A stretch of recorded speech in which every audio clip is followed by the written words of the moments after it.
Due to circumstances beyond our control, the opening segment of the Orleans CAN meeting on May 2nd, 2013 was not videotaped. These are the slides that were presented at the very opening of the meeting. The first 6 slides I'm going to voice over, and then we'll pick up the meeting in progress.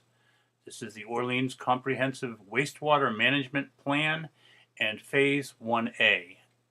Ask the Experts series, Ask the Professional Engineers Forum. It was held Thursday, May 2nd, 2013.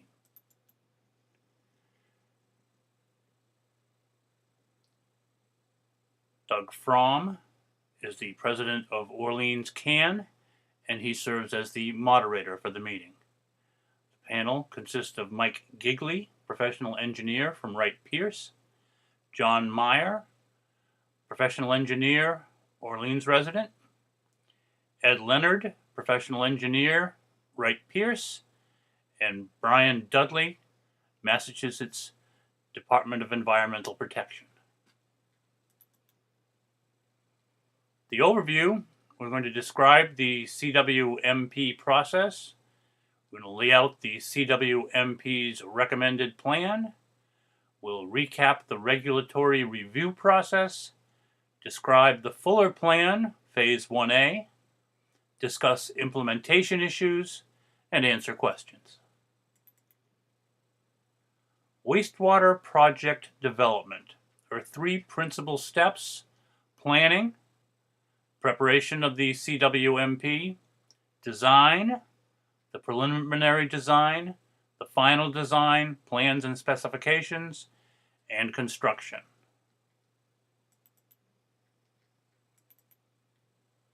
CWMP, Comprehensive Wastewater Management Planning. Determine if current wastewater management practices need improvement. Identify and evaluate alternatives. Formulate a recommended plan. Address environmental impacts. Provide for public consultation. The Orleans Comprehensive Wastewater Management Plan. The process started in 2005. The WMSC Wastewater Management Steering Committee, made up of members of the Health, Planning, Finance, Board of Selectmen, Water, and Conservation Commission. Wright Pierce was retained as the consultant. The recommended plan was endorsed by town meeting in October of 2008.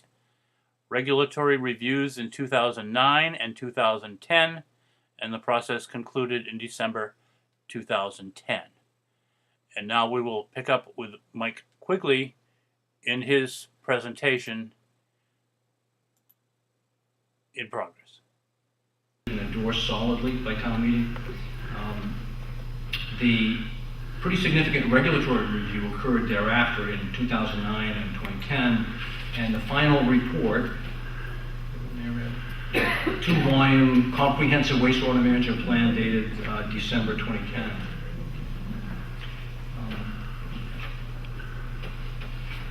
I want to talk a bit about the problem, the setting. And you've all heard the term Title V. If you have a Title V system at your home, you have a septic tank and leaching field designed in accordance with Title V, the state sanitary code. And I want everybody to recognize up front that Title V provides a cost-effective means of providing for the sanitary disposal of wastewater. It works if you only focus on the sanitary aspects. What do I mean by that? A Title V system is intended to remove enough solids from the wastewater you generate in your homes so that what's left over, the septic tank effluent, can readily percolate into the ground. The intention is to provide that modest level of treatment, but to allow the wastewater to stay underground. So from a sanitary perspective, Title V works well. And Brian is smiling because that's his baby. However, septic tank and leaching field systems do not remove enough nitrogen or phosphorus to protect the ponds and embayments, particularly in a sandy setting of Cape Cod. Now, if there weren't nitrogen control issues in town, if your ponds and embayments weren't imperiled, we would probably say, gee, Orleans, good Board of Health, you're doing pretty well, Title V works here. But we can't say that because of the nitrogen and secondarily the phosphorus issue. The bacterial issues are taken care of. It works in a sanitary sense, but not in the nitrogen control sense.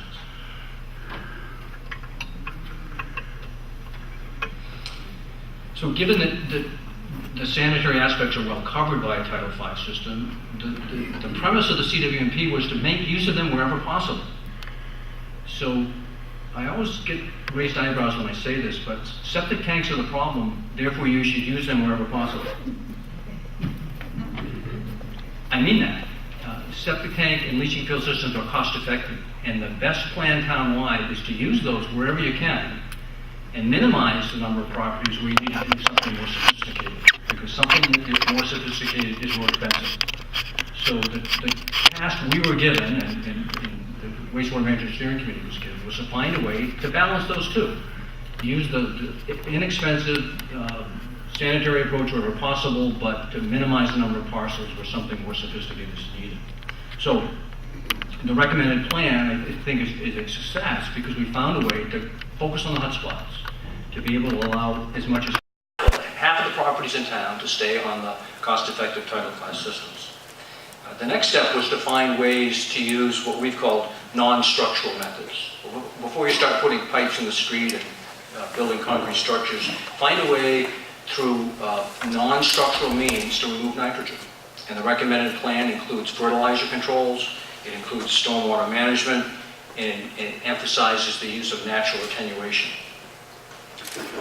So once you've picked the low-hanging fruit, the low-cost means of nitrogen control, what do you do next? Well, our next step was to look at decentralized systems. And the recommended plan includes 5 such systems. 4 of them to address nitrogen control in the headwaters embayments of the Nauset system and Pleasant Bay, and a 5th one at Baker's Pond focused on phosphorus. So we have as many septic systems as we can, as the environment will allow, non-structural approaches to have low-cost nitrogen removal, and the 3rd step, decentralized systems. Then the intention is to build a sewer system in phases, and the phasing is important so that the extent of each phase can be informed by the success of the phases before it. CWMP includes controls on both nitrogen and phosphorus. Nitrogen is an issue in coastal waters, phosphorus in freshwater ponds. And another key part of the recommended plan is to take the Tri-Town septic facility site, where wastewater management has been in place for a couple of decades, build a wastewater treatment facility that's state-of-the-art to remove as much nitrogen and phosphorus as possible. In addition to the wastewater part of it, the intention is to provide a place to treat septage. With half of the homes and businesses in Orleans still on septic systems, there's a need to take care of septage, the solid waste pump from the septic system. So the recommended plan includes that component. It includes the disposal of the highly treated effluent into rapid infiltration basins so that the groundwater is recharged by that high quality effluent. This proposal does not include a direct discharge anywhere. It's a land-based system. And an important part of the plan is to closely monitor the results of the money that's spent. At each phase, see what happened and judge, fine-tune later phases based on those results. So, it's clear, I hope it's clear to you that this plan is not a one-size-fits-all sewer the whole town plan. It's a hybrid plan. It's got on-site systems for half town, it's got cluster systems, a solid non-structural program, a phased sewer system, spend money wisely, and a small central treatment plant. It's not a big pipe plan, it's not a small pipe plan, it's a hybrid plan. We think drawing from the best options are viable for the town of Orleans. We also want to recognize that the recommended plan is fully consistent with the planning process recommended by the Cape Cod Commission. In fact, we're pretty proud that the Regional Wastewater Management Plan that will be coming out over the next year or two has been influenced significantly by the planning work in Orleans, tribute to the Wastewater Management Steering Committee. Some of the principles that the Commission has adopted for all towns to implement come directly from Orleans. And I was pleased to see the letter that came out last Friday from Paul Manswicki, the executive director of the commission. And I've given you a quote here that's important. The commission encourages the town to move forward with wastewater infrastructure planning, design, and construction consistent with the Orleans CWMP DRI approval. I'll tell you more about that approval in a minute. But it's significant. The commission has been cautious in its support for some wastewater projects on the Cape because of the regional plan that it has underway, but it's wholly supportive of the Orleans plan. You may have heard something to the contrary. It's not true. Read this letter. It's an important, timely recommendation from the commission. I also want to emphasize that the Orleans CWMP is adaptive. You've probably heard the term adaptive management. What does it mean? It means that you may have a problem serious enough to start action to solve it before you know all the details of it. And that means you do things in phases. You see what happens at the first phase before you embark on the second phase. Clearly, the Orleans plan is adaptive. There's actually a formal reporting process annually that's been recommended by our firm and actually made part of some of the regulatory approvals. And the plan that we put forth has 6 phases. But the hope is that you'll never get to the 6th phase, that the successes of the non-structural programs, the cluster systems, the decentralized items will mean that the 6th phase will never be necessary.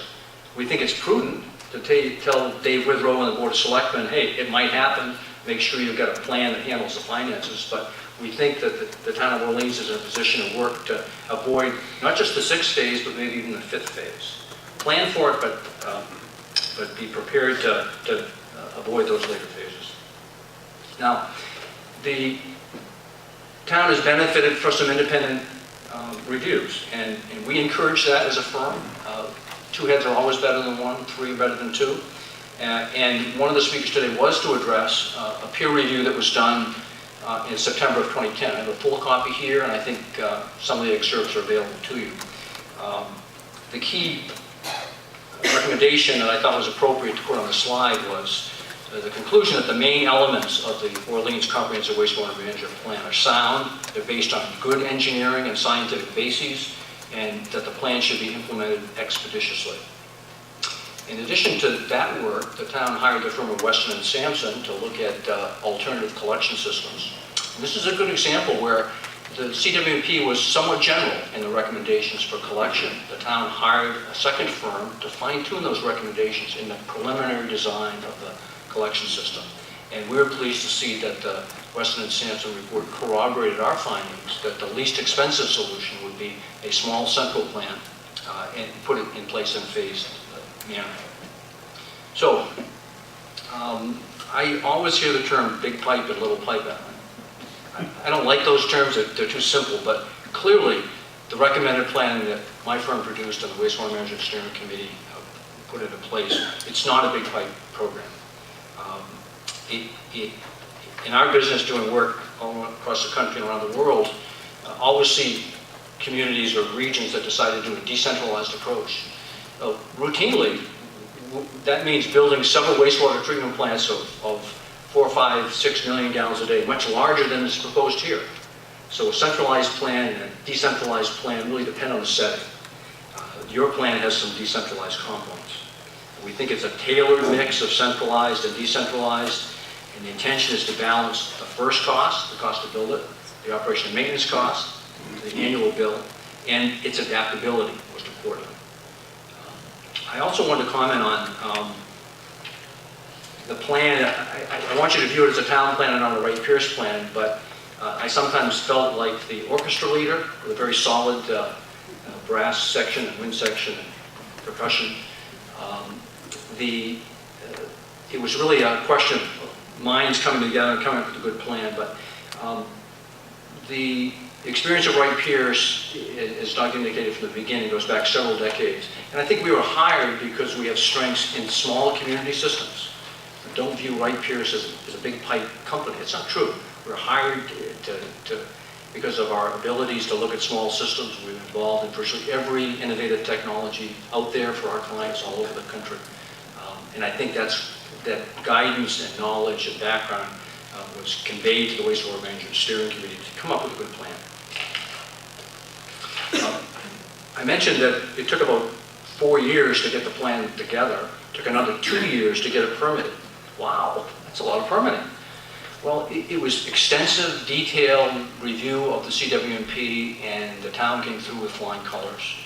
There were 3 principal permitting activities: review under the Mass Environmental Policy Act through the Single Environmental Impact Report, review by the Cape Cod Commission as a development of regional impact. I mentioned the term DRI before.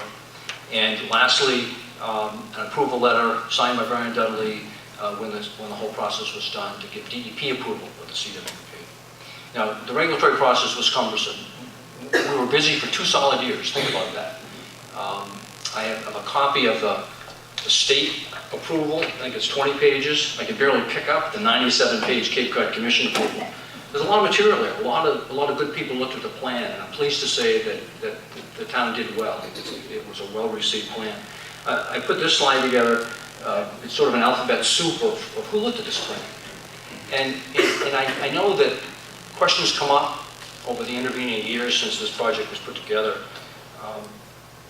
Questions about this aspect and that aspect, but recognize through that state and county review process, these agencies and many more looked at the plan. And these are people that are professionals, experts, and it's their job to poke holes at what you recommend to make sure that it's sound, that there aren't going to be environmental impacts of unexpected extent. And not only did those experts look at your plan and not have negative comments, they strongly endorsed it. They urged the town to move forward. The town got high marks for that plan based on a thorough review, more expertise in specific fields than exists here today. So, thank you, Mike. I'm very impressed with the work that has been done by Wright, Pierce, and Weston and Sampson. In my experience of 50 years, their firms have really excellent reputations.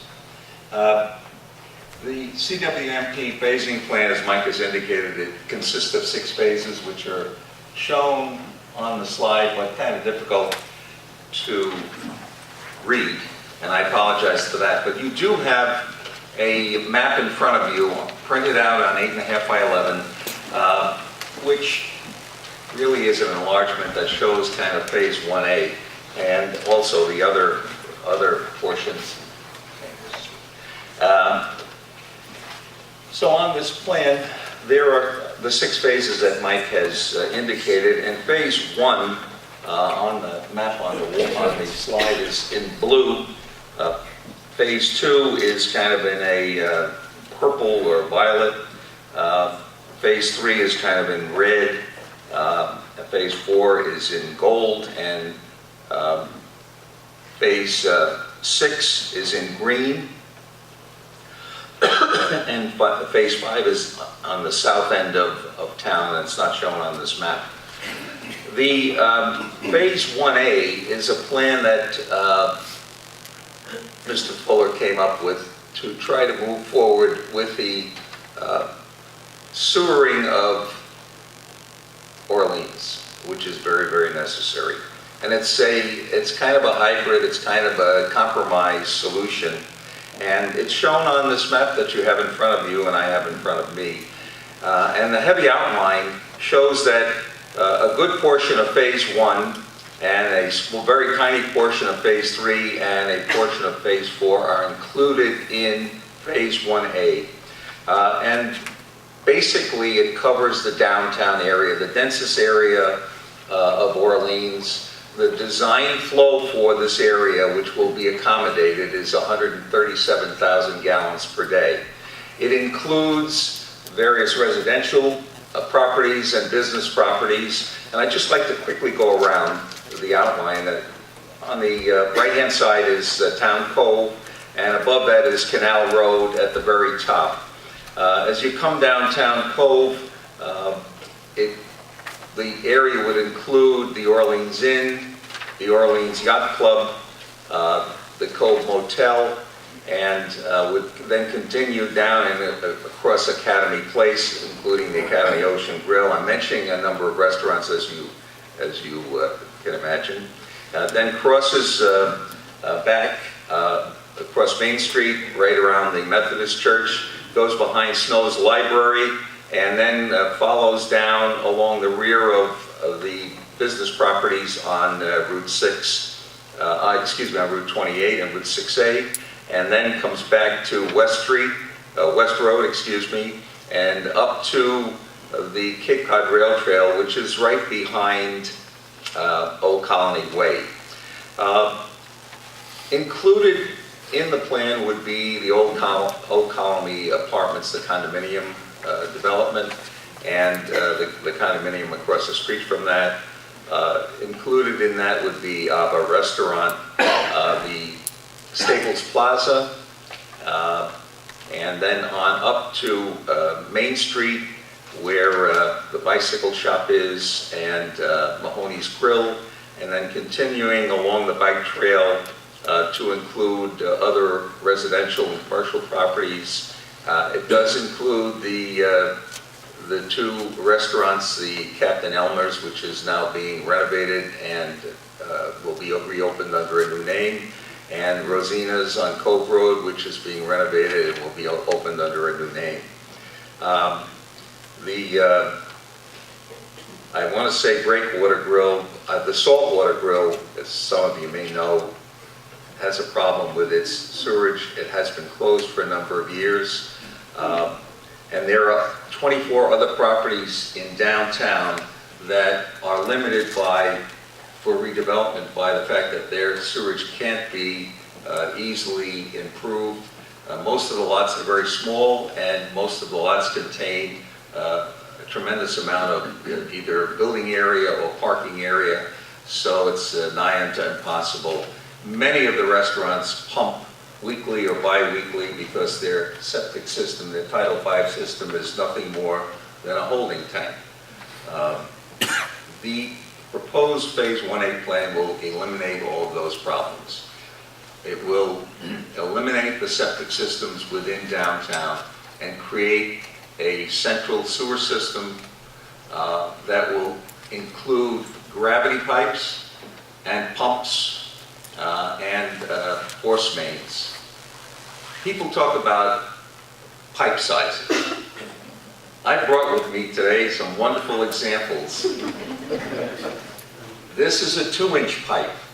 This would be used where sewage has to be pumped, whether it's through a particular street or from a particular property. It is a pressure pipe. There's a pump at one end, and there's a discharge, an open end into, say, a manhole where the flow would be by gravity. This is a 4-inch pipe. You have one of these in your house. I have one of these in my house. It runs from the house to the septic tank. It flows by gravity, which means it has a slope. It has to have a minimum slope of 2%, which is 2 feet in every 100 feet. This is an 8-inch pipe. This is the main gravity pipe that would be installed within the Phase 1A of the system. There will also be pump stations, and there will be force mains, either 2-inch or 4-inch, which would carry the sewage to the Tri-Town site, where the Tri-Town septic facility will be replaced with a brand new state-of-the-art wastewater treatment facility, which Mike has alluded to already. So the plan is nothing unusual. There are hundreds, there are thousands of these similar systems throughout the United States. As I always like to say, this is not rocket science. If it was, I wouldn't be here. It's a very straightforward design. It's easy for me to be able to describe this and describe what is being proposed because it's a simple system. As I've indicated to you, 137,000 gallons per day would be the flow for Phase 1A. That will be the capacity of the plant when it is constructed. There has been discussion about whether or not this could be expanded. There's been pros and cons on both sides. These pipes, particularly the 8-inch pipe, normally have additional capacity, so that if in the future, a future Board of Selectmen would want to expand the Phase 1A, let's say go out along Rock Harbor Road to take up some additional condominiums in that area, or expand to the east along Beach Road, it could be done because these pipes, for example, an 8-inch pipe, I told you that a 4-inch pipe has to have a minimum slope of 2%, 2 feet and 100 feet. An 8-inch pipe only needs a slope of 0.4%, which is 5 inches in 100 feet. That's the minimum slope the pipe could be constructed at in accordance with the law. That pipe is good for a design capacity of 400,000 gallons per day if it were flowing 24 hours, just to give you a range of capacity. Again, this is not rocket science, these are all engineering facts, and it works. So you say, well, what is all this going to cost? And what we're going to be working on at town meeting is the cost of the design, and as Mike has said, we would be going into preliminary and then final design, which is plans and specifications and final estimate, to allow the plan to be bid. What does that mean? That means you go out to construction companies and ask them how much they need to have to construct in accordance with the plans and specs. The estimate done by Weston and Sampson, as Mike has alluded to, indicates a total cost for Phase 1A of $31.5 million. That includes $3.5 million for design. The $3.5 million is what will be voted upon in Article 11, assuming that comes up at town meeting, which I believe it will. What does that cost? What does that mean to the homeowner? If you have a $500,000 house, the cost will range from $146 per year for 30-year bond issue to $192 to $238. Why the difference? Well, if we're able to get the 0% financing through state revolving funds, it'll be $146 a year. And if we have to go and bond the work and have a 4% bond, it's $238 per year. What is the cost of the $3.5 million a year? It's about 10% of that. So if we, again, if we're able to obtain 0% financing, it would be $15 per household per year for a $500,000 house. It would be $20 a year if we have to float a 2% bond, and it would be $25 a year approximately if we would have to have a 4% bond. Those are the numbers that were included in the Weston and Sampson estimate based upon the reconfiguration of Phase 1A. Mike has discussed, and will discuss further, the adjustment to the approvals. It has been my experience in the state of Massachusetts that a minor amendment, and that's what I consider this to be, Phase 1A from Phase 1, is a pretty easy thing to obtain. We've done it before and on numerous projects, and that has been our experience.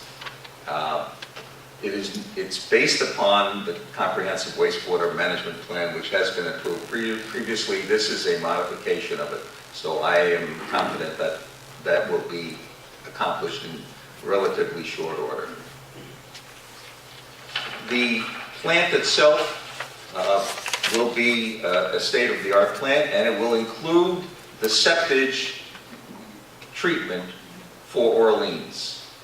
For Orleans only, as some of you may be aware, or hopefully you're all aware, the Board of Selectmen recently voted to decommission the existing Tri-Town facility in 2015. What does that mean? That means that that plant will be eliminated. It might be a year or two later, but that's the plan. In order to be fair, Mr. Fuller has recommended that we treat septage in this new plant for Orleans, because and there may be a lot of you here, like Hannelore and I, we're never going to have a sewer because it's not needed. We live on the mill pond. So we're going to continue to have our septic system. We're going to continue to have to pump it and take care of the solids in the septic system. And if this is approved, our septic will go, as it did last year, to the Tri-Town plant, which will be the new treatment plant, because the Tri-Town plant will be eliminated. Now, basically, that's the plan. It's not really too complicated. I know that a lot of people have expressed concern about questions and so on. I think that's why we're here today. And I have nothing to gain. There have been people who said, oh, well, he wants the next sewer job. He wants to build a shopping center in town. Believe me, I have absolutely nothing to gain. And it's a pleasure to be able to tell the truth. And that is the truth. Okay, we have 2 left to go. We have crossed the 35-minute timeline, so I just give you a heads-up warning. Let's go for maybe about another 10 minutes. Can you two? Yeah, some of the content I was going to cover was previously addressed, Okay. so I'll be able to go a little bit quicker. I'm going to back up just a little bit and talk about the CWMP process, what wastewater management alternatives or conditions we're looking at, the range of alternatives that we looked at, and sort of the extent of deliberations. CWMPs are done generally in 4 phases. The first phase is called the needs assessment, where you spend time and effort figuring out exactly what the issues are so that you can solve the right problem. The next step is identification of alternatives, where you look at a range of technologies and approaches to solve the problem. Then there's an evaluation of alternatives phase, where you apply cost and subjective non-cost factors to an analysis to be able to say, okay, it costs this much and it does this for us. Which plan do we like the best? And then the 4th phase is development of the recommended plan. At each of those phases, the Water Management Steering Committee had public hearings, so this information was available and out for a long period of time. The major wastewater management categories of need, we call them, are, Mike briefly touched on them. There's sanitary. We also need to consider drinking water protection, whether it's the public drinking water supply or private drinking water wells. We need to look at surface water protection, whether those be ponds or coastal waters. We need to look at economic development to make sure the town has a suitable tax base into the future and can meet its local comprehensive plan. And finally, we look at something we call convenience and aesthetics, which might be mounted systems, tight tanks, things like that, where Title V works, but it doesn't produce a great result. We put all of those things together and come up with what are the wastewater management needs of the town. So when we moved into the alternatives phase, or identification of alternatives, we considered all the items that are on the slide here. We looked at how much of the town could be addressed with on-site denitrification systems, which are not Title V systems. They're the next step up. You do additional nitrogen treatment on your own property. We looked at alternative toilets. We looked at step systems. We looked at some non-traditional measures like permeable reactive barriers, as well as fertilizer controls. And then we also looked at more structural measures, small treatment plants, bigger treatment plants, and then things like effluent reuse. If we can look ahead into the future and realize water is a finite commodity, we need to be mindful of what we do with it. And there might be things that we can do better with water that's been treated to a drinking water standard than water our grass. So we shortlisted down to a set of town-wide plans.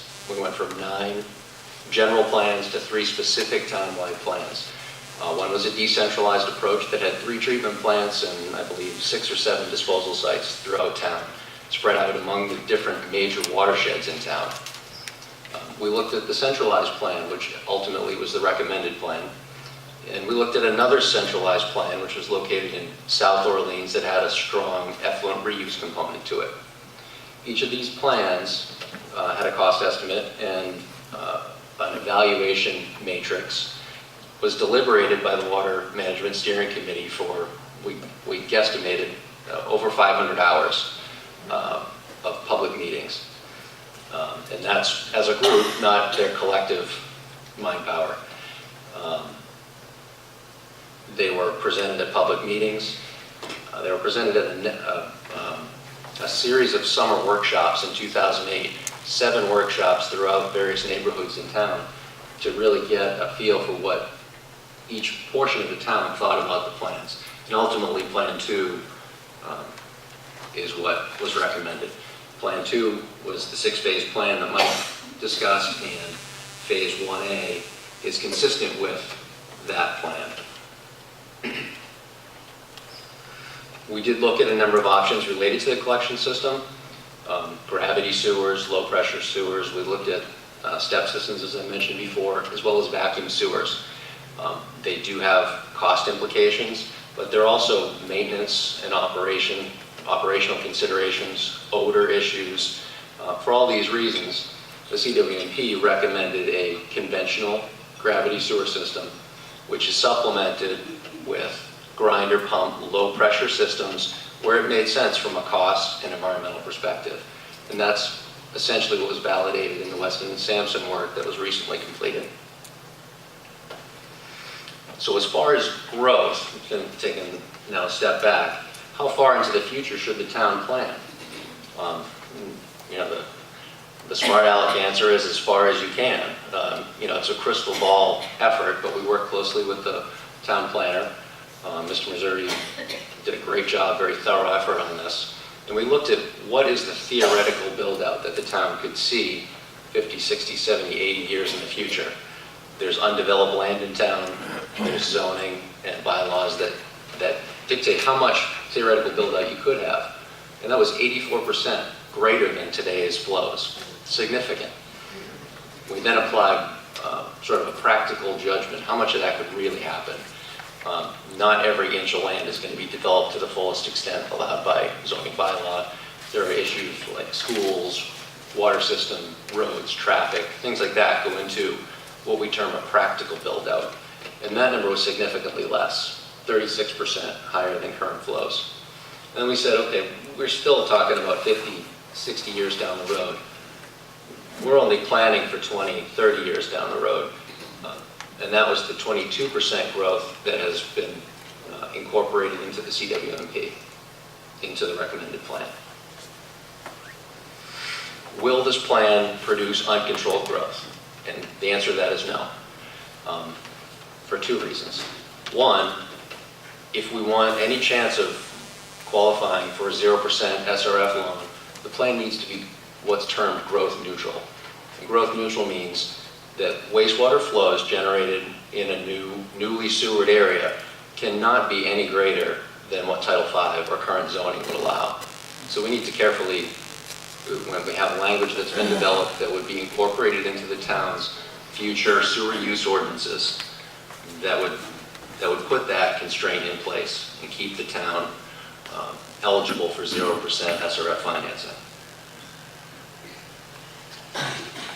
The other key item is, you know, with Phase 1A, the downtown area, the town has bylaws which dictate how much of a particular parcel needs to have land set aside for parking, sidewalks, access, things like that. And from discussions with the town planner, we're confident that there won't be additional increase in flow, uncontrolled growth in the downtown based on sewering that portion of town. You know, a good case in point of that is Chatham. Chatham downtown has had sewers for 40 years. I think most people will recognize that the Chatham downtown is still a quintessential Cape downtown. So the last thing I'm going to touch on is downtown construction. There's going to be a lot of concern about the disruption that utility construction will have in the downtown area. And Chatham, again, is a great case in point. If you went there last summer, you probably were frustrated. And you'll have a chance to talk to them next week if you choose to come and ask questions.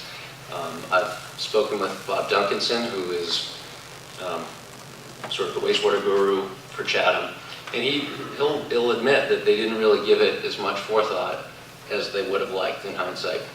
And there are a number of things that you can do, incorporating elements into your bidding documents. So your contractor knows when they give you a price that they can only work at night, or they can only work 3 days a week, or they have to allow the restaurants to have their deliveries at 6 a.m. to 10 a.m.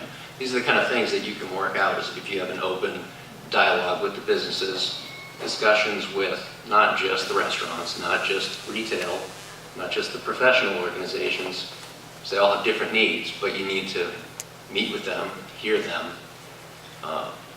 and incorporate that into the bidding document so that ultimately through construction, it'll be disruptive, but it'll be managed. It'll be something people can live with.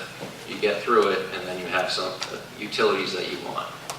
And coordinate those efforts with the redevelopment efforts that are being considered, like the sidewalk modifications and changing how the power is downtown, the utility, overhead utilities. So it can be a manageable process. You have to put effort and energy into planning that prior to construction. Good. Brian, bring it home. Thank you. Since I've got about 30 seconds, I'll speak fast like a FedEx man. That's why he's back from last time. You have 3 minutes. We,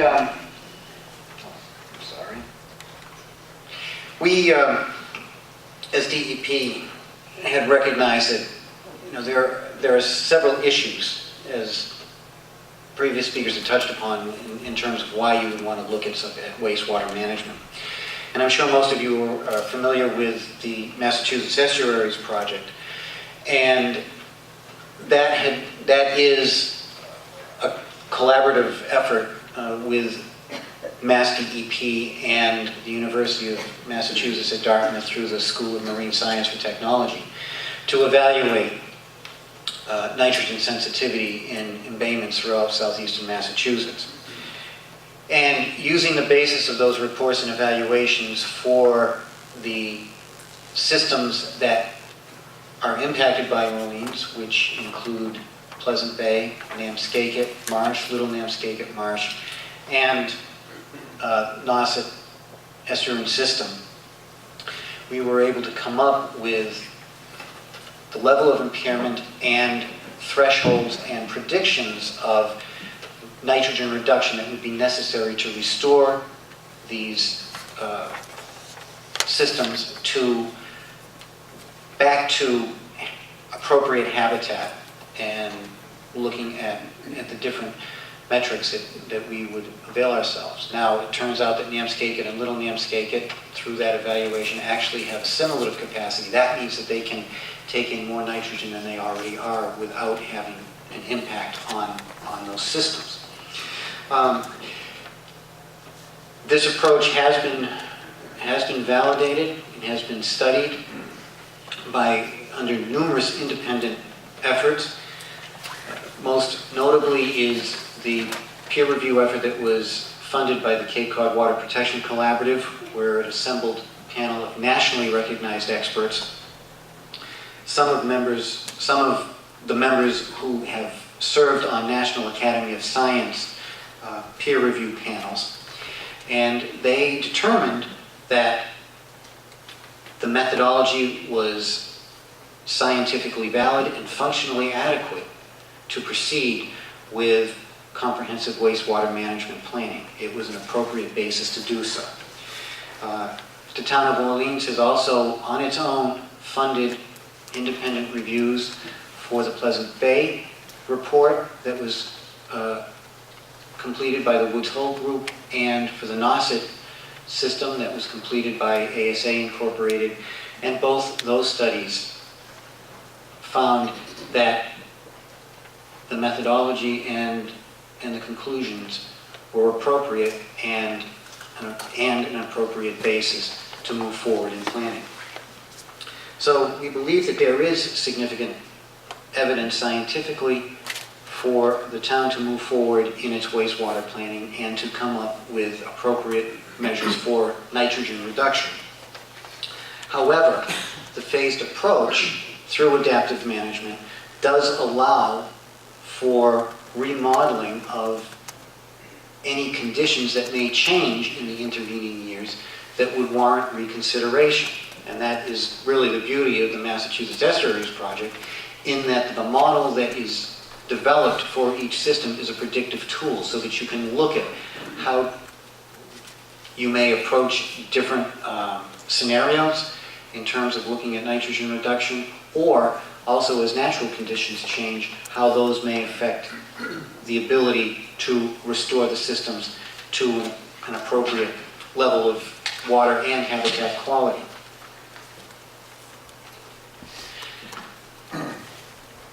This would all be permitted through our groundwater discharge permit program. I think it's important to realize that the Tri-Town plant that is currently operating has a groundwater discharge permit, and that it discharges at much higher levels of nitrogen than would be proposed through the plant that has been recommended in the approved CWMP. The new plant will need a new permit. That process does require an opportunity for public comment as part of the groundwater discharge permitting process. And it involves a hydrogeologic evaluation of the ability of the site to take the wastewater, and it also requires a significant engineering report that outlines what the treatment processes are going to be and how those treatment processes are going to meet projected limits. I think it's also important to note, I just did a very quick calculation, that based on roughly 45,000 gallons that is currently discharged from the Tri-Town plant at roughly 20 milligrams per liter of nitrogen versus 136,000 gallons that you've heard would come from the Phase 1A at a design of about 3 milligrams per liter, that 136,000 gallons actually decreases the amount of nitrogen that would be discharged compared to the existing plant.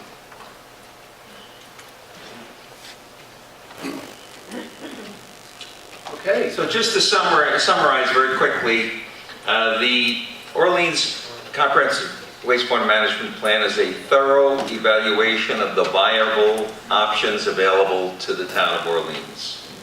The CWMP lays out an adaptive 6-phase plan, as Mike has described, aimed at TMDL compliance and pond protection, both the nitrogen and the phosphorus. The CWMP recommends a hybrid plan with non-structural, decentralized, and centralized components. There has been discussion about putting in stormwater management improvements, conservation moorings, and a number of other things. That has been in the plan all along. It's nothing new. The Fuller Plan, Phase 1A, represents a savvy fine-tuning of the CWMP Phase 1 and the ancillary phases that are all incorporated into it to make it Phase 1A. Phase 1A is consistent with the significant permitting work completed to date. And based on my experience, I don't see a problem with an amended plan that way. And lastly, we hope that town meeting Article 11 will be supported by everyone here to move ahead with the project. And like Brian was saying, engineering too is a beautiful thing. We can adjust as we go along.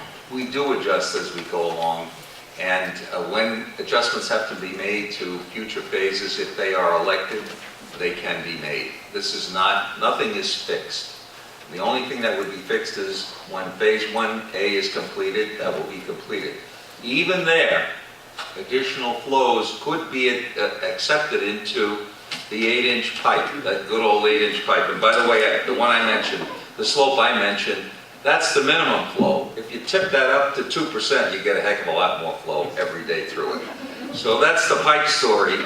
And thank you all for coming, and we hope that you'll vote positively for town meeting Article 11. Thank you. All right, thank you, Matt.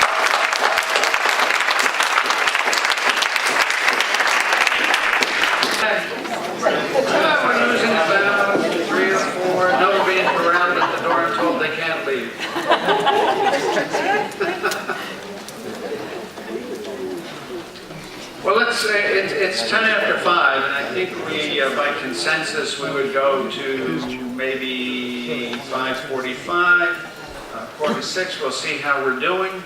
And if we want to take a little additional time, we'll do that. But that gives us a good 35 minutes by my watch for questions. So what I ask you to do is, if you have a question, raise your hand. I'll recognize you. If there are multiple hands, I'll tell you how I'm going to go as best I can. And then please state your name. If you would stand up and ask your question, there are microphones that will be brought to you. No speeches. The fellow the other night had a wonderful term, don't freight your questions. He had such class. I don't have that class, so I say, don't make a speech, just make a question. A good, quick question. If you go into a speech, I'm going to interrupt you. I'll tell you that much now. And ask you to get to your question, because that's what we want to do. Take about a minute per question. I'll time you on my stopwatch. No, I won't. Take what you need to address your question, and then we'll let the panelists decide among themselves who wants to take that question and respond. We'll give you a follow-up question if you feel you need it for further clarification, okay? And I'll recognize first questioners first, and if we finish all the first questioners, then we can go around. You can ask second questions. And I don't know if we got the third questions or not. Maybe we'll just call it for dinner by that time. So let's have a good time, a civil time, asking questions to clear up the complex and to mitigate any confusion that might still be with you. So who wants to go first? I see a hand over here. Well, I saw this hand. I'm the moderator. It's a quick question, Your but it name, probably please. won't be a quick answer. My name's Rebecca, and I'm just wanting to know, for the sake probably not only of myself and others, but what are the leading criticisms and challenges to the plan that has been outlined, Phase 1A, and sort of what are the origins of those concerns, and this would be an opportunity to address them. Okay, we're now going to go to 8 o'clock. Good question. Who wants to take it?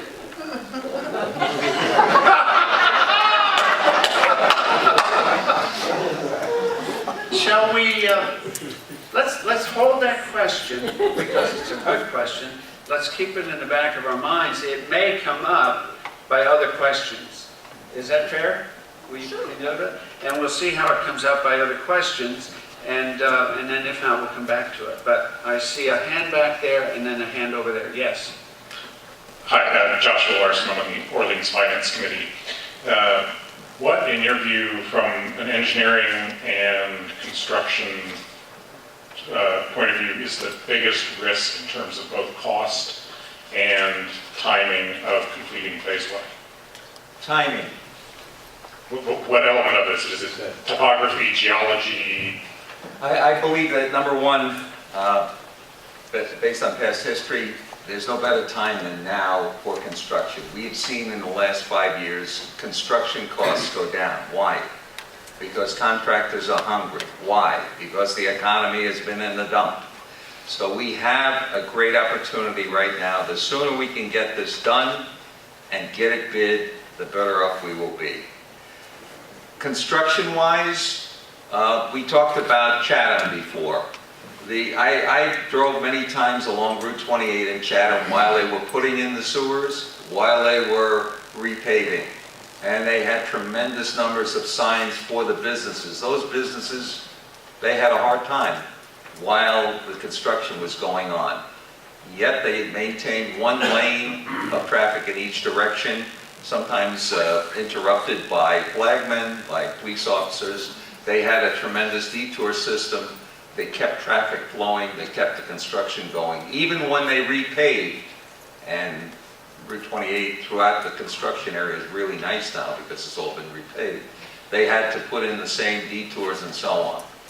In Orleans, we have a little different situation, actually a better situation, because our streets are basically wider than they are than Route 28 is in Chatham. It's very, very narrow, and we have For example, on Main Street, there's one lane of traffic in each direction, plus a parking lane on each side.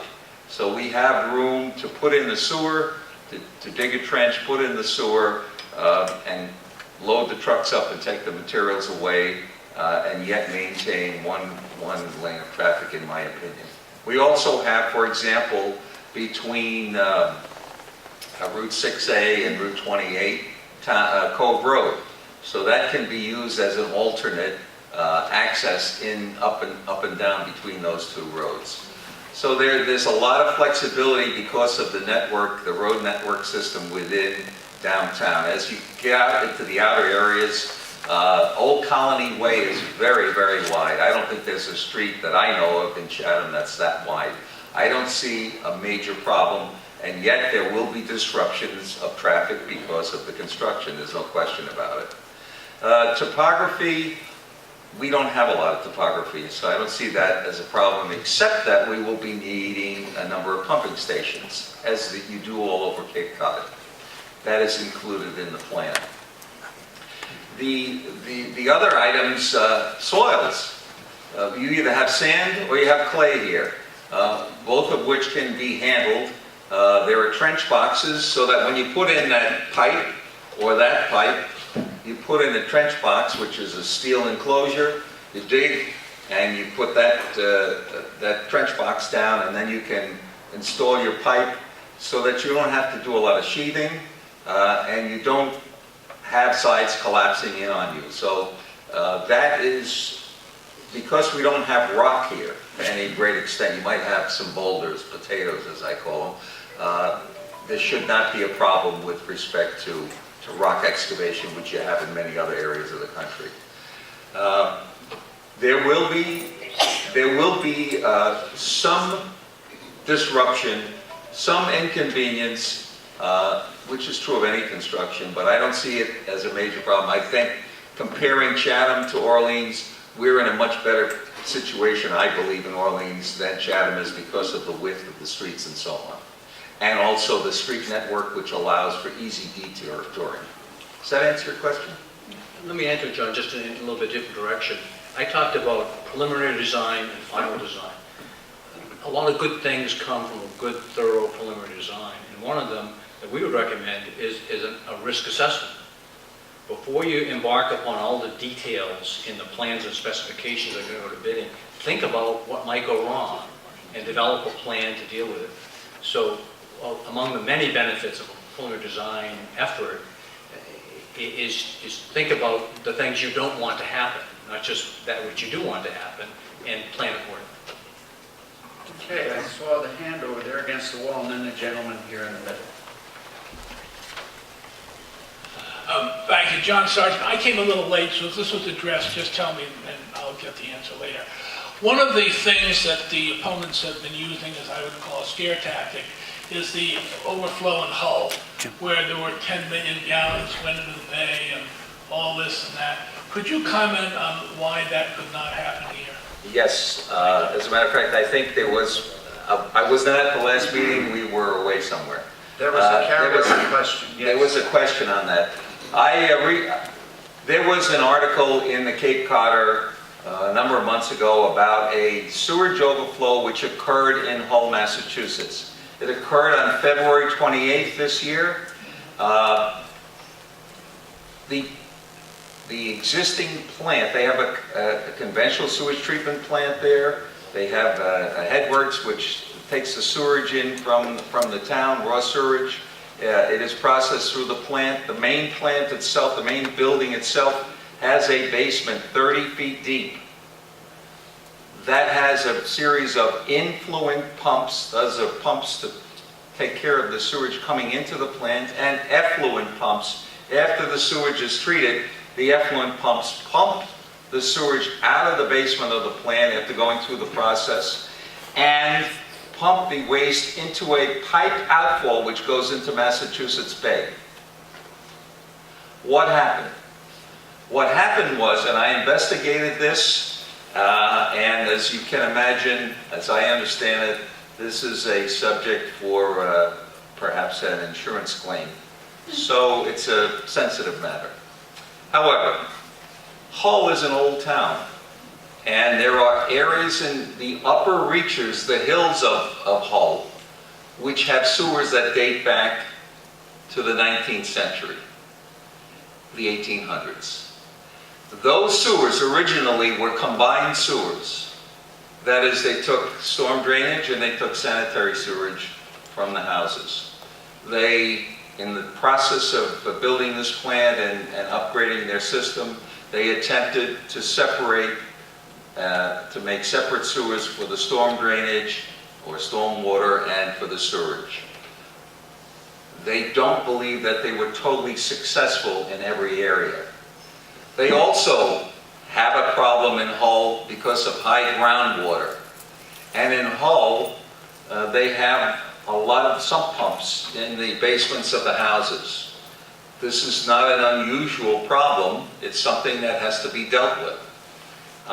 Very often, sump pumps in the individual homeowners, rather than take the discharge from their sump pump to the street, to a catch basin, they more conveniently tie it into their house sewer, their 4-inch sewer, and that ends up in the plant. It is believed by those who I spoke with that that problem exists today, and during this very, very heavy storm, they were overloaded. Now, that plant has a normal design flow, has a design capacity, a normal daily flow of about 1.3 million gallons per day. During this storm, and during previous storms, they have had flows of as much as 13 million gallons per day, and the plant has handled it. The plant is flexible in its design and it's capable of doing it. This plant was overwhelmed for several reasons. Number one of the effluent pumps was out of service before the start of this storm.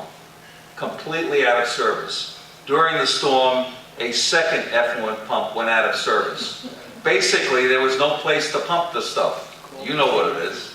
I know what it is. So what they did was they put in a temporary pumping system, as is often done when you have an emergency, and they put hoses out to Massachusetts Bay, and the effluent that they were pumping out, although it was raw sewage, was extremely dilute because of all the storm water that was mixed in. Those are the facts. I stand by the facts. I have checked it out. Because of the sensitivity of the matter, I am not willing to disclose at this point who I spoke with. However, if I have the approval to do that in the future, you have my word that I will tell everybody in the public who I spoke to. End of story. I hope that ends. Okay. Why Follow-up? can't it happen here? Well, Let someone else answer. Could we hear from someone Well, else? just one follow-up on that, and then we'll move to the gentleman over here, yes. I guess I can address your follow-up. Yeah. Yeah. For a couple reasons, John mentioned a combined sewer, older sewer system, and this would be a brand new system that wouldn't have all that extra flow that comes in during rain events. Treatment plants are mechanical in nature, so, it could happen. I mean, that kind of thing can happen there. Water mains break, gas mains leak. It's a utility. We lose power from time to time. The key thing is to have a management plan in place, to have staff that's available to react to situations and to react to it appropriately.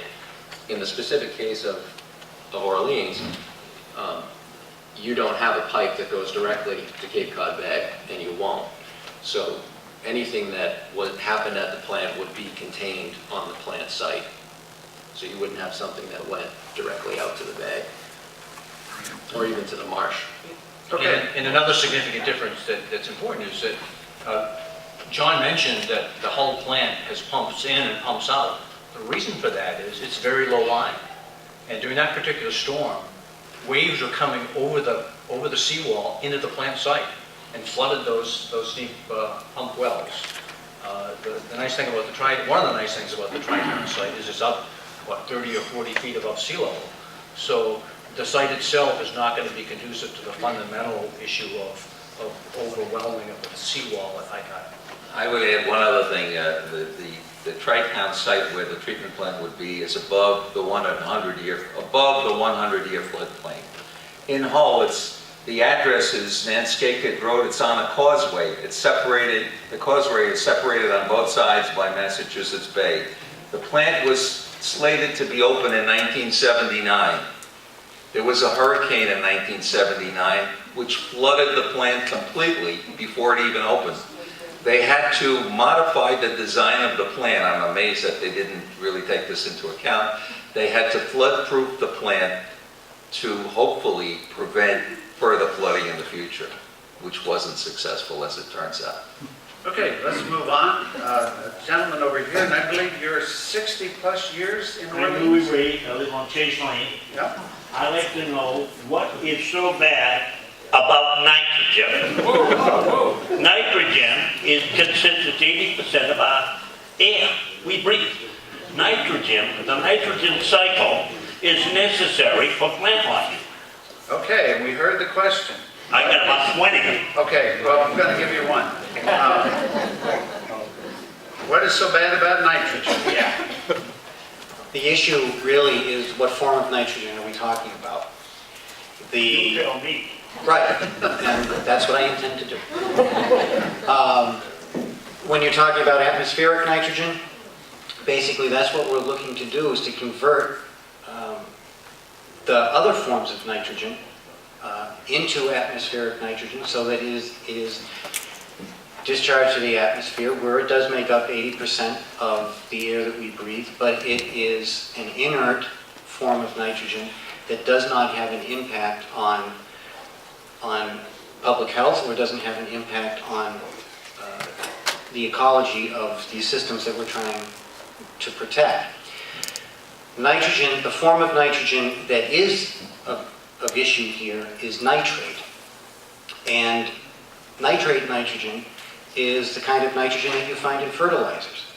And that results in, as you get an imbalance in an open water body, a coastal water body, that imbalance of nitrogen fertilizes and allows for rampant growth of algae, which in turn can result in lower dissolved oxygen, which results in fish kills, which can result in shading of the system itself so that we lose valuable resources like eelgrass, which is a habitat for finfish, for shellfish, is necessary for the life cycle of many of the species that we rely on either for our economy or for recreation. So it really comes down to the form of nitrogen that we're talking about, and the nitrate that is discharged as a result of incompletely treated wastewater is what we're concerned about and what we're trying to prevent. Okay, one follow-up question. One answer. I wonder if he knows that the DEP turned around and sponsored a survey or a study of the nitrate in Pleasant Bay, and they supported or gave a grant to Brown University. And Brown University studied the periwinkle, and they found out the periwinkle was a source of nitrogen. Now, if the EPA or whatever, DEP, they continue to hide the facts, and they do so in such a way as they promote a system. They know that Title V don't work because they put ammonia in the drinking water, chloroform, chlorine in the drinking water. And the chlorine kills the effects of the septic system. Okay, we're Now, getting they know into a it, but they speech. don't attack that problem. Okay, I'm going to Shut me interpret up and I'm going home. Anyone want to address that briefly? I'm not aware of that particular study, but if you can provide it to me, I would be more than happy to look I at will it. provide it. You paid for it at Brown University. As I said, I'm not aware of that particular Well, study. you should have been, because you, Well, I'm not you're sure the that- one that's saying Let's not argue. nitrogen. Let's not argue. That's Well, not let's arguing. see if we I can go to find- hell hole. Enjoy dinner. Enjoy dinner. Yes. Over here is a question. Yeah, so my name is Ann Plank Henderson. This is a time frame question. If everything goes optimally, things pass and permits don't get screwed up, what would be the most optimal time frame for this getting started and completed? If things go not so optimally, what's the plan B, the longest time frame you can imagine? No, not even you can imagine. What's likely to happen if things don't go optimally? I'm going to kind of talk through this, speak as I think, dangerous. The appropriations at hand, next Monday night, I believe would make monies available July 1. Okay, I think that's the case. So, but starting July 1, then there's money available to do some preliminary and some final design under Article 11. The design process, I would advocate, based on the earlier gentleman's comment, take plenty of time in the preliminary design phase to get it right. So let's think that it might be a 2-year program to get the design complete. I think that's pessimistic, but make sure you do it right. A couple of years of construction, and then you should have facilities in place. I think that's a reasonable, middle of the road, 4 or 5 year time frame to be in place. Okay. If DEP should turn around and say, consent order, you must have it done tomorrow, then there's ways to do it faster, but we won't let Brian leave the room if that's the case. You won't get your 0%. A hand in the back, and then a hand over here on my right. Dan Meany, I'm studying wastewater management. A couple questions, easy questions, I'm assuming. It makes me a little nervous you guys are including Stop and Shop area. Do they have their, okay, sorry. Stop and Shop, do they have their own septic treatment plant there at Stop and Shop? And are you including Stop and Shop in the Plan A1? Yes and yes. Okay. Are you also including this street sewers in with the wastewater stream that comes from the businesses? The sewers will take the wastewater from the businesses. The septic tanks and septic fields, such as they are in the businesses, will be eliminated. I'm talking about the road runoff. No, absolutely not. No stormwater runoff will be included in the system. It's prohibited by law, and we wouldn't want to do it anyway. Okay. One second more. question, yes. One more? Okay. The second question is, do you have any wiggle room in the size of the system? Granted, now our density of the town is in a particular spot, but in like 20 years, who knows what we might vote in to make the density more dense, so there may be more housing. Is there a little bit of wiggle room in the design? Oh, that's an excellent question. Actually, the plan, the 137,000 gallons per day, takes into account the ability to put housing on the second floor of the businesses in downtown, because there is such a need for housing for employees, and it doesn't exist here now. That's part of the plan. That doesn't require additional parking. It doesn't require a whole lot of things that would be needed otherwise, and it will allow for the construction of such housing if the landlords so desire. I understand that, I heard, this is hearsay, that Mid-Cape is very interested in doing that on their facility there. So good engineering would also tell me that I'm going to put a 10% factor into it to be sure that unforeseen events are taken care of. We always provide a very conservative design. Okay, I saw a hand over, yes, over there to my right. Jim Hungerford, Renewable Energy Committee. Can any of the panelists tell us whether the one of the design goals of the new sewage treatment plant will include renewable energy sources or a source?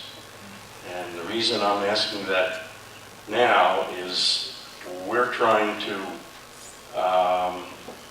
promote renewable energy as an afterthought to some of the existing sites here in Orleans, and the number of hurdles that keep popping up with new permits and Article 97 issues and issues that I probably haven't even run into yet.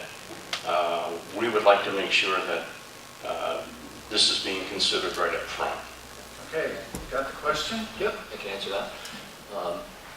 Let me answer it this way. In the CWMP, we did include a number of measures for renewable energy. And admittedly, they weren't extensive measures. It wasn't, you know, a dedicated windmill for the treatment plant site or things like that. But we did include things such as orientation of the building to make sure that you minimize the amount of energy required to heat the building.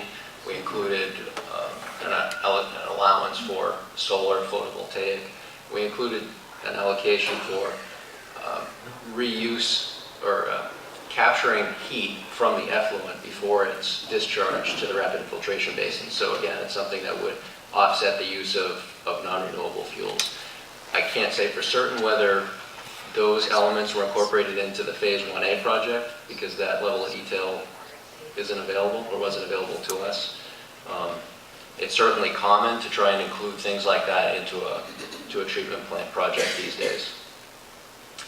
Okay, yes, over here, Jim? Jim Bash, is there a cap or a limitation on SRF funds available for wastewater planning on Cape Cod? And if it is voted down at this town meeting, is there a risk that Orleans would never get to the point where we would be qualified and be beaten out by other communities, which would be ahead of us to get limited SRF money? Thank you. With regard to SRF, which is the state revolving fund, which provides the zero or low interest loans for facility construction, it's a competitive process. First of all, for communities, and as they submit their projects, they are rated on a point scale, and those that have the highest points are the ones that tend to get funded. Although I think recently most of the projects that have been submitted have been funded. There is not a limit or a cap on projects for funding on the Cape. Where there is a cap, though, is the amount of available funds to be loaned that would be eligible for the 0%. I think it is something like 35% of what would be available is set aside for the 0%. To be eligible for the 0% funding, it requires 5 elements. That it has to address a nutrient-related issue. You have to have an approved CWMP. There has to be an element addressing gross neutrality. It has to be consistent with a regional plan. And there is one more. It's up on the screen. It's up on the slide. It's up there. Okay. So there's the 5th one. The community is not under any sort of enforcement order. However, the eligibility for 0% or the allowance for the 0% does expire in 2019. And after that, then if you were to go with SRF, it would be at 2% rate, or if it were self-funded, it would be at whatever the current bond market would be. I see a question. May I steal a follow-up question from Jim, which is just, Brian, you mentioned the 35%. That is, I believe, on the total amount of money that's available. It's not that a community is limited to 35% of their project. Yes, I'm sorry if that was confusing. Yes, that 35% cap is for the total amount that is available for lending. Okay, the question back there. Kim McCusick, is this plant going to be able to handle chemicals other than nitrates, such as pharmaceuticals and other possible pollutants?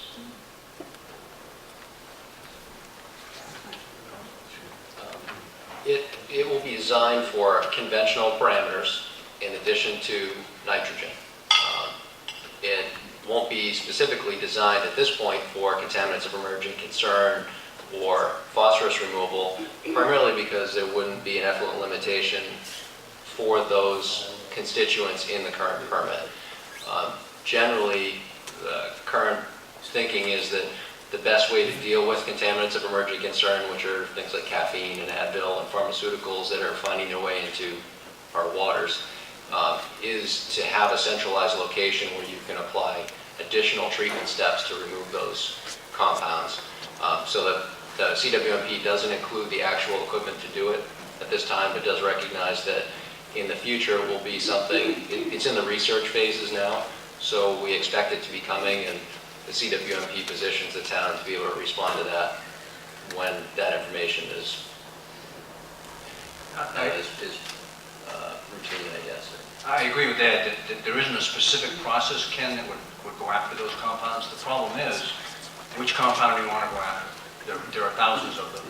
And the beauty of the system that's been recommended is that it incorporates several of the chemical, biological, and physical processes that will peck away at those compounds and provide some removal. There's a treatment in the presence of oxygen, treatment in the absence of oxygen, there's passage to the soil, to the groundwater infiltration basins, all of which kind of in a gross way address those. The bottom line is that there isn't one process that goes after all of the contaminants. There will be some significant removal that occurs, but it will be sort of incidental.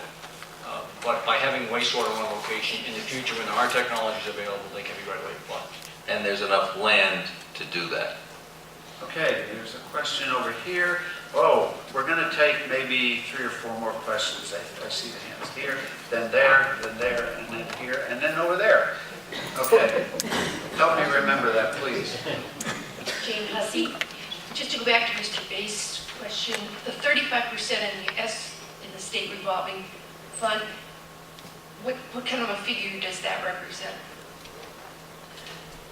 It varies from year to year in terms of how much is available for lending. I can't offhand tell you what the overall numbers have been over the past several years, but I mean, usually when we're looking at a pot of money to lend out, it's in the, I'd say, the $100 to $300 million range, roughly, something like that. Okay. So that's the total pot, and it would be 35% of that. Okay. Yes, I saw a hand there, then over to Jane here, and then over there.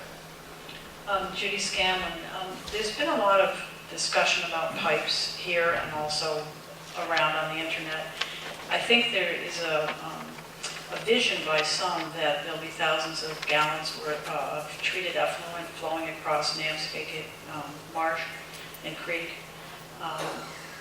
I've heard today discussion of filtration beds.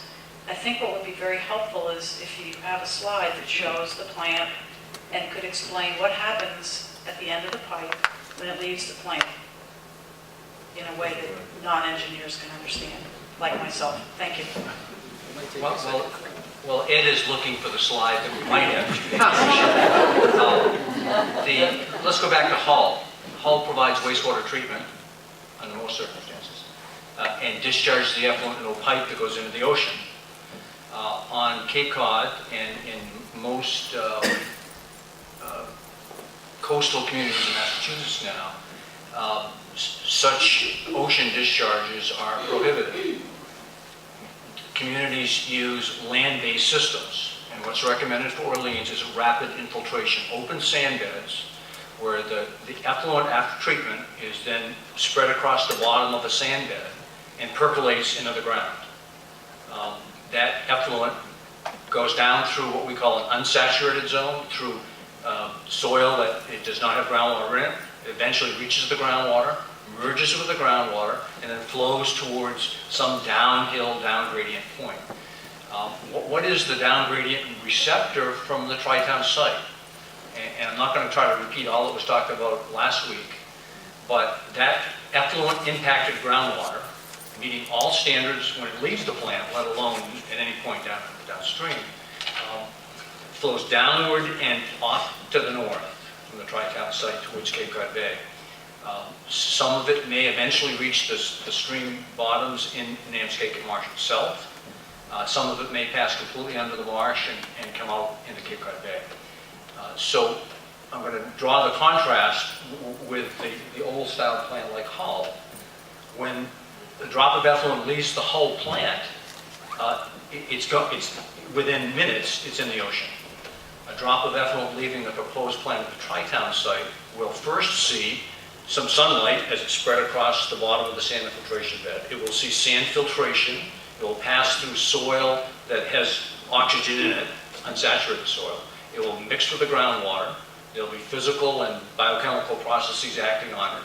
It will proceed downward, perhaps a small amount coming into stream beds within the stream channels within the marsh, and the rest continuing on to Cape Cod Bay. So if you shorten the time frame at Tri-Town, the eventual impact is similar to Hull. But the beauty of the site is you can't shorten the impact. The time is in years or decades or even longer. Before we go any further, my wife will kill me for this, but Judy, I will take you and anyone else in this room and anyone else in this town to the Tri-Town septic facility and show you what a rapid infiltration basin is. There are a number of them over there. I'll explain to you how they work, and you can see it firsthand. My telephone number at home is 508-240-5892. There'll be a sign-up list on the table for your little field trip. But I'm serious. I saw Jane, and then I saw the lady over there, and the gentleman here. So, and I think those will be the three remaining questions, unless they see someone really jumping in their seat. Mr. Moderator, let's not forget to go back to Rebecca's question at the end. The first one. Yes. My question is, I know that one of the reasons for choosing downtown as the place where we're going to sewer first is because it's efficient, because it has a high amount of nitrogen content. And then I know that we're required to eliminate approximately, maybe slightly more than 50% of the total nitrogen coming out of our sewers. So my question is, what percentage roughly will be accomplished by just doing the downtown? Of the total that we must remove, how much of it is coming out of it, will be coming out of downtown? Clear question? And who's going to take it? I'll take that one. There are target nitrogen removals by watershed, Pleasant Bay, Rock Harbor / Cedar Pond, also the Nauset system. If you look at the total amount of nitrogen that the scientists tell us should be removed from the Nauset system, it's my understanding that between 40 and 50% of that amount would be removed by the program recommended as phase 1A. Okay. This gentleman. Gentleman here in the front. Yep. So I'm there. It's been John patient. Cameron, there's been some passionate debate in town about small pipes versus big pipes, and a lot of arguments against the CWMP because of the proposed or assumed benefit of the small pipe approach, directional drilling, all this kind of thing. I'm not suggesting we get into a long discussion, but could you refute that challenge briefly? Don't you never ask. You're welcome. Oops, there it is. So these are pictures of basically small pipe systems. On the upper left is a grinder pump system with a low pressure, what's called the low pressure sewer, and on the lower right is a step system. In either case, you have a pump station at your property. Oh, I'm sorry. Yeah, I'm still in review.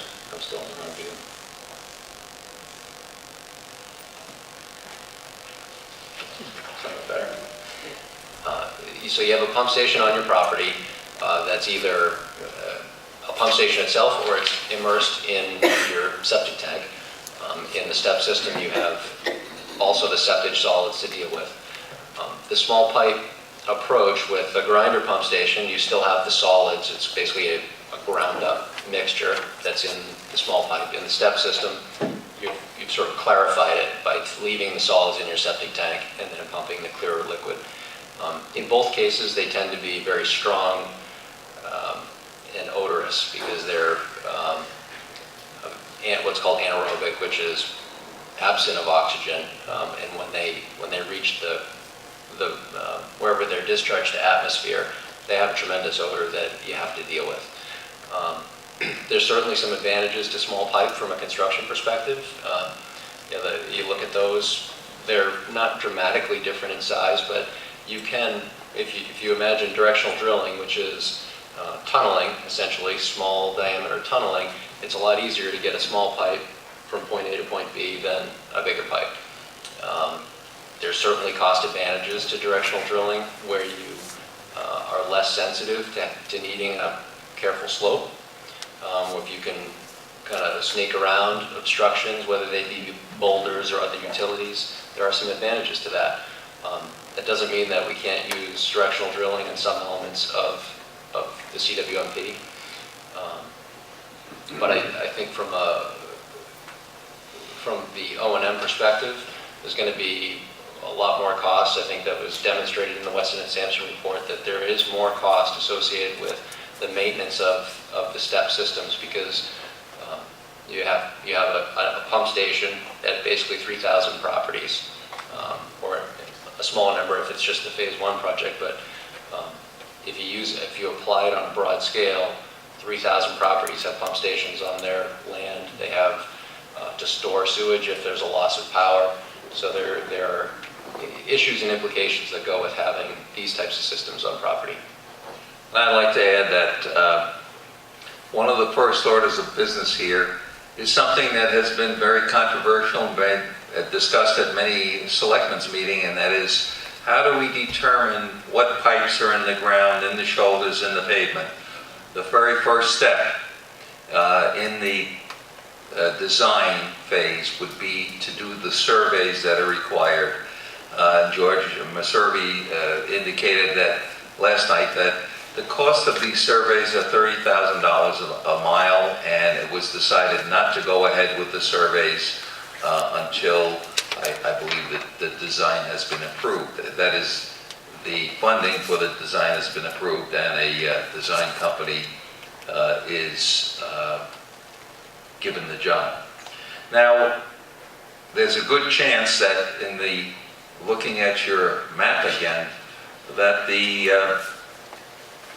downstream end of the Phase 1A system in the vicinity of Abba, as it would come up Old Colony and then cross under West Road and go to the treatment plant to the east or to the west at that point, could be directional drilled. It would be my guess or my thought that there probably are not too many utilities in that area because there's not a lot of developed completion areas completed in that area. So we have a lot of ability to consider directional drilling. Once we know the information, then the decision will be made. Okay, our last question over here. Yes.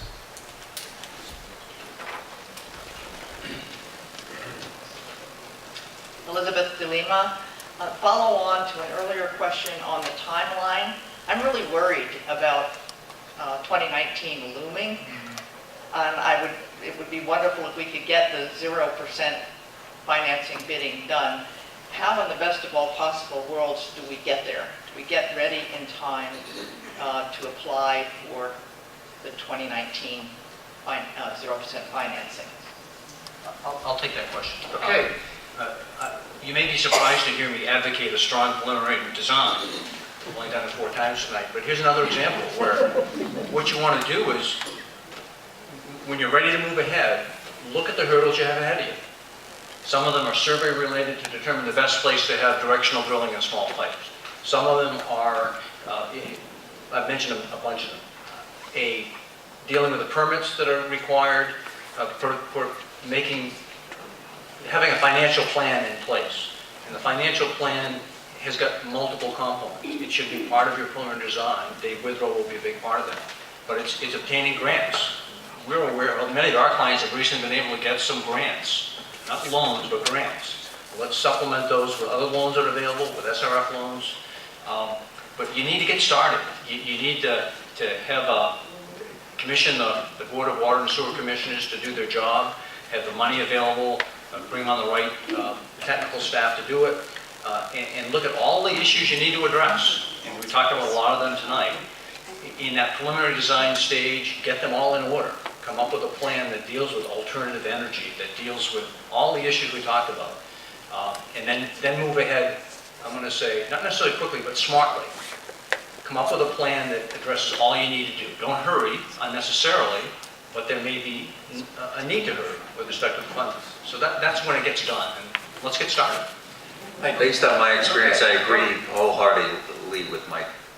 I would only add that SRF cannot release funds for borrowing until there is a town meeting authorization to borrow. All right. Our last question, the Omega question, we're going to go back to the Alpha question over here. And a lot of that has already been addressed, like the small pipe. And, you know, I just was asking, sort of from a standpoint of naivete, if you could play devil's advocate to, you know, look at what some of those criticisms have been and how you've maybe addressed them or an alternative thought. Let me just jump in, and you must know that when we prepared our slide presentation and decided what each of us was going to address, we really tried to do it in anticipation of concerns that have been raised. And we made the decision not to talk too much about Skagit Marsh and the purported impacts. I understand, was not present, but I understand a very good presentation last week on that subject. If you had a marsh in town and you knew nothing about it, and there was no existing discharge like there is at Tri-Town to monitor and see where it's going, you need to spend a lot of time and money to make sure that the proposal that's on the table is appropriate. But you have one of the most studied marshes around. You have some of the best scientists around. You have the ability to look at what's happened with a discharge so far. And you've had a very thorough multidisciplinary review through both the MIPA process and the county process. And the people that ought to be concerned if there was going to be a problem have said, go for it. I hope you can put that issue to bed. We talked about the small pipe, big pipe. I tried to address the fact that this is not a big pipe solution. This is a savvy combination of small systems, on-site systems, a small system at Baker's Pond, Headwaters, Aries Pond, etc., a controlled central facility of small size, a groundwater discharge that takes advantage of processes at the treatment plant and processes to the soil. This is a hybrid plan, a plan developed. I'd like to take full credit for it, but the credit belongs to a group of very dedicated town officials and citizens that made it the Orleans plan. So it is rankling to me to hear this pigeonholed into a category that just does not apply. So there's something you should take away. I'd like to also say that, as John Fuller has said, this plan has something for everybody, and let's not forget that what would be voted upon on Article 11 next week is the preliminary design for a so-called hotspot at Meeting House Pond. So that will entail considering all of the properties that are involved that are tributary to Meeting House Pond, I'm sure. It will entail the surveying needed in order to put pipes in, however they're put in. It will entail studying the potential location for the treatment plant, and a treatment plant is proposed. And it will obviously have to study the disposal fields. There's a property called Hubler down by the beach, which the town bought to replace the beach parking lot if it's ever needed in the future. That is in the plan as the disposal site where the tile fields that you have in your backyard and I have in my backyard would be put to take the effluent from Meeting House Pond and put it into the ground. So all of that will be studied in the preliminary engineering. That has been a big controversy. It's been discussed at many selectmen's meetings, and that is now provided for. Okay, we're going to try to bring this now to a close. You've been so patient, but I'm reading some body language, and some people look like they're getting ready to leave to go home for dinner. I just was asked if we do a quick bullet type summary, so if you'll indulge me that, I'm going to try to do that. Who watches Morning Joe in the morning? Yeah, Morning Joe and Mika. But they always end their show with a question. What did you learn today? So that's what we're going to do right now, very quickly. What did we learn? And this is very subjective on my part, but I've been asked to do it. We learned that only half the town is being considered for sewering. It's not the whole town, like some people say. It's half the town. The low-lying fruit, as it's so-called, about fertilizer and road water and so forth, is addressed. It's a hybrid plan. It's not a big pipe or a small pipe. It's hybrid. There's no direct discharge any place. And the word any place I picked up strongly. No discharge directly any place. It's consistent with the Cape Cod Commission planning. It's an adaptive plan. It's done in phases. It allows for observation, monitoring, correctives when necessary. That's the best of 6 phases. Something new that I heard tonight, phase 5 or 6 might not even be necessary. Wow, if that should be the case, there's the savings. It's been reviewed and permitted 4 years, given flying colors. It was a cumbersome process, but well reviewed by professional experts. The properties downtown are limited to improvement and redevelopment, and Plan 1A, if voted successfully at town meeting, eliminates those problems so downtown can move forward with some improvement and development, something I think we'd all like to see. The system is designed for capacity to expand so that if in the future boards of selectmen decide to do so, they have the freedom to do so, but the plant has the capacity to handle that. That sounds like good forward thinking, at least to me. The cost of the design is just kind of mind-boggling at how cheap it is, I think. That's an editorial comment. Total phase 1A is only $3.5 million, give or take $1 million, you got some big dollars, as who was that guy in Congress used to say that years ago. The total plan, if everything held, would be in the range of about $30 million. But then when you break it down, a $500,000 home and upwards is at a 0 interest loan, $146 a year. If the worst case scenario, 4% loan, it's $238 spread out of 30 years. The study, the $3.5 million, not all of that, by the way, is for 1A. As John mentioned, a part of that, $1 million and something, is for this pre-design study at Meeting House Pond. This one blew me away, and make sure I'm correct on this. A 0% loan is $15 a year. Did I hear that correctly? For the design. For the design, yeah. But I heard much higher numbers than that, frightening numbers. I was ready to move to another town. And I don't want to do that. 4%, it's $25 a year to get this design work done. If I listened to those alone and discounted all what I heard tonight, engineering, and all what I heard scientifically at the first forum, I'd say, who would not want to vote for this bargain to remediate our waters and protect them? This one really, I thought, was interesting. The town looked at 3 plans, 500 hours of public meetings, and summer workshops in 2008 held throughout the town, and then the town chose Plan 2, the 6-phase plan, which 1A is part of, because they considered cost potential and environment impact. But the town made that decision. After those workshops, the town made it. I heard again, as I heard in the science forum, Little Namskakett and Namskakett Marsh are okay. They're okay now, and they will continue to be okay.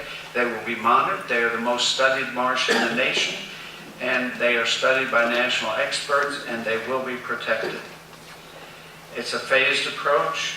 It allows for changes in light of the monitorings and the discoveries from the monitorings and any natural impact that could change things. And we all know what Mother Nature is doing lately. So with that, I'm going to bring it to a close and thank the panel.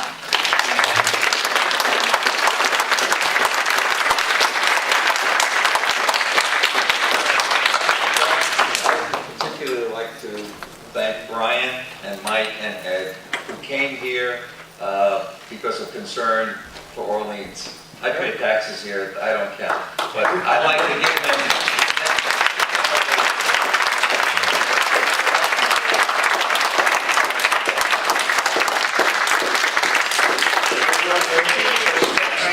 Stay put, the benediction's coming. I want to thank Brian, because he's been here both, and the scientists that showed up last week did that on their own dime. We did not pay them. They came again because of their love and their concern for what we're trying to do in Orleans. I want to tell you, as you leave, please pick up these flyers, and again, thank you. Enjoy this beautiful evening in beautiful Orleans, where the sunsets are breathtakingly beautiful, the water's wonderful and refreshing, and we want to improve and keep it that way. And Fran, your last word is, and then we'll let you go. My last word is, don't forget next Tuesday, same place, 7 o'clock, Bob Duncanson will be here from Chatham.